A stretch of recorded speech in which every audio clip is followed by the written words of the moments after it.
Buenos días. Mi charla de hoy en el ámbito de este congreso tiene como fin una rápida presentación de la obra Mis recuerdos de Alexandra Kollontai, o sea, una biografía escrita por Isabel Oyarzábal Smith, que se puede considerar como un homenaje a las mujeres que, como ella, contribuyeron de forma decisiva a la mejora de las condiciones de la vida femenina, a la nivelación de los derechos de ésta respecto al hombre y a la cimentación de la identidad de la mujer nueva. También se puede considerar como un homenaje a las mujeres que lucharon por el bienestar y a la seguridad de toda la sociedad, tal como se desprende de la dedicatoria con la que Oyarzábal abre la obra. El nombre de Isabel Oyarzábal Smith en estos últimos años ha dejado de ser el de una desconocida en la Málaga que la vio nacer en un día de 1878. Y a ello seguramente ha contribuido en los últimos años el rescate de algunos de sus títulos fundamentales, como es el caso de Hambre de Libertad, Memorias de una embajadora republicana, publicado en 1940 en Estados Unidos, o En mi hambre mando yo, aparecido en México en 1959. En realidad, Oyarzábal fue una pieza esencial en la construcción de los primeros movimientos feministas del pasado siglo en Europa, a los que inspiró y a cuya consolidación contribuyó con actuaciones bien concretas. De eso son testimonios no solamente sus interesantes artículos publicados bajo el seudónimo de Beatriz Galindo, sino también obras pertenecientes a diferentes géneros literarios, como demuestra la biografía que vamos aquí brevemente analizando. Una biografía que se puede considerar como una aproximación reveladora a un tiempo convulso, escrita desde la perspectiva insólida y renovadora de una mujer con lucidez y habilidades oratorias insobornables. Además, ambas vidas, la de la biografiada y de la biógrafa, contempladas como mutuos reflejos, admiten una narración cercana a la aventura que abarca la Guerra Civil Española, la Revolución Soviética y la lucha por los derechos de las mujeres. Uno de los primeros elementos que se necesitan para comprender y analizar esta obra es seguramente el cariz cosmopolita de la existencia de Isabel Oyarzábal, que resulta bastante evidente ya desde su infancia. Madre escocesa, estudios en Londres, una estancia importante en Madrid y luego una intensa actividad en el ámbito del periodismo, donde ejerció el oficio en El Sol y también en el Daily Herald, del que fue corresponsal en España durante 6 años. Además, la mujer de la que hablamos fundó y dirigió revistas, publicó novelas, ensayos y obras de teatros que dirigieron continuamente su compromiso político hacia el feminismo, impartiendo conferencias y publicando muchísimos artículos sobre el tema.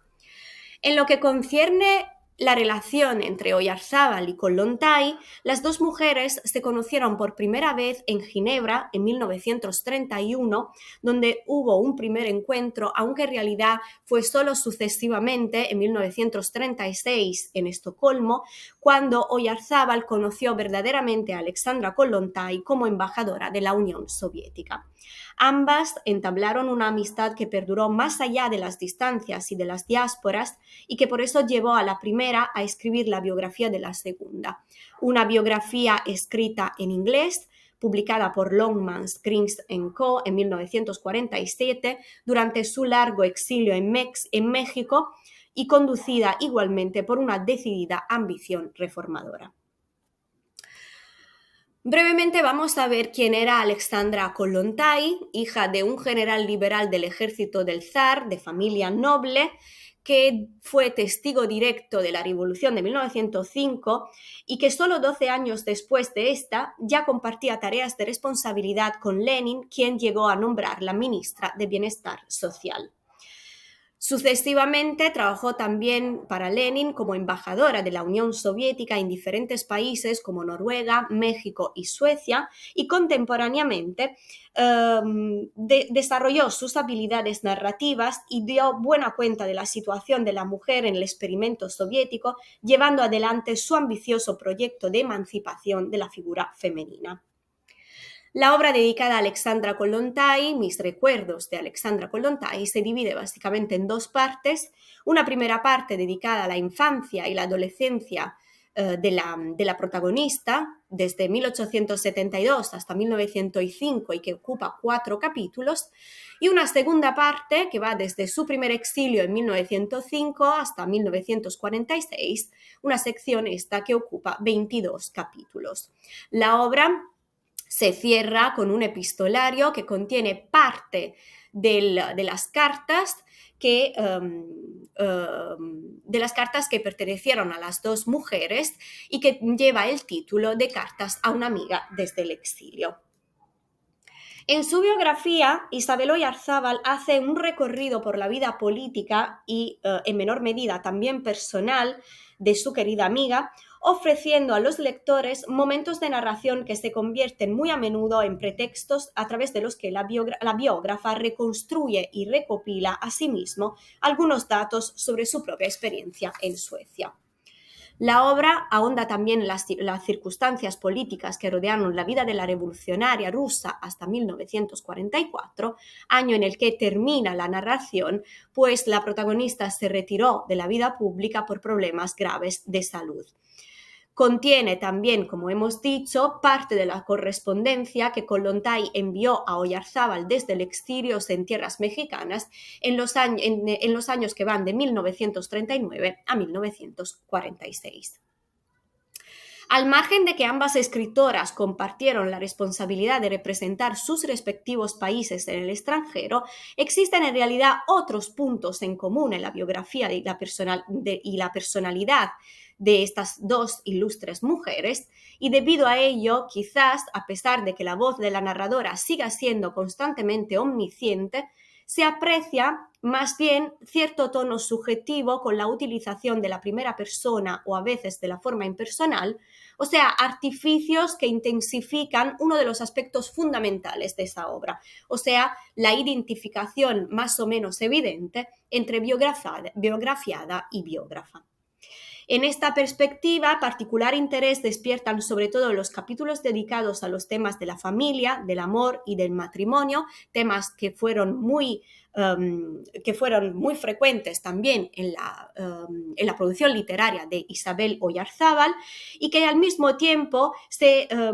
presentan como cuestiones muy debatidas en el ámbito del duro enfrentamiento entre comunismo y capitalismo, pues una de las acusaciones que más se dirigieron a la biografiada en cuanto representante de la nueva tendencia política rusa fue justamente la de atentar a las raíces sólidas de la familia tradicional, incitando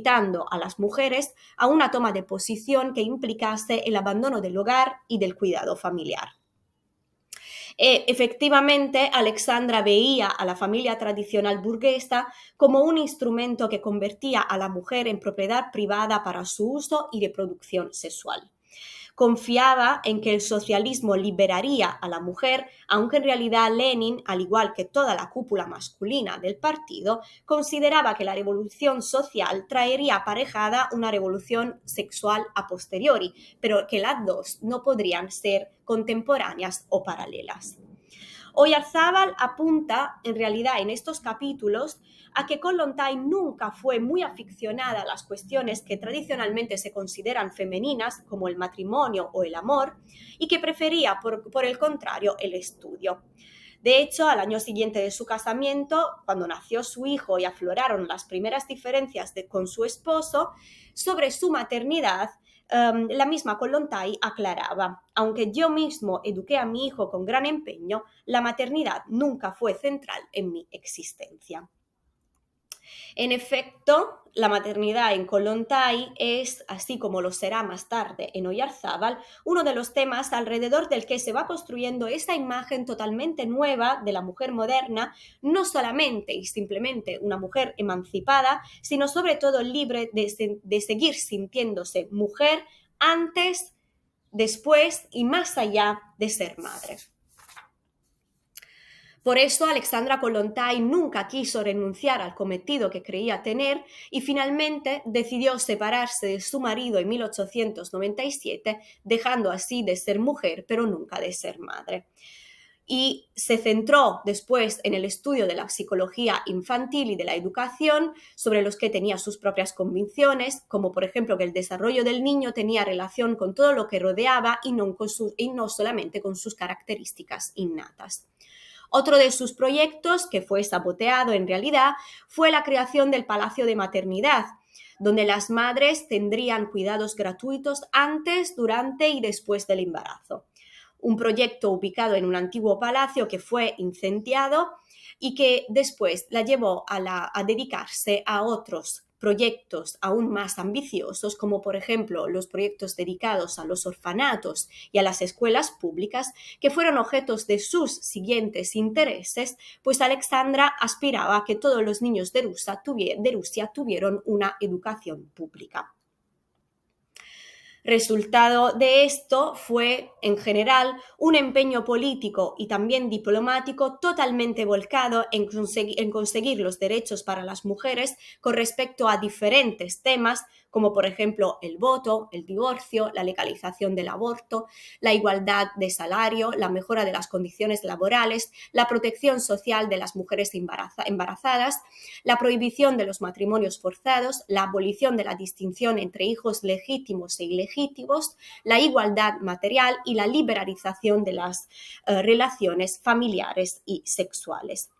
Ya sabemos que en gran medida las cadenas y las desigualdades de la época de Alexandra y de Isabel siguen existiendo, pero en este caso podemos afirmar que estas dos mujeres, junto a muchas otras mujeres, nos demuestran una vez más que no faltaron maestras que señalaran el camino. Muchísimas gracias.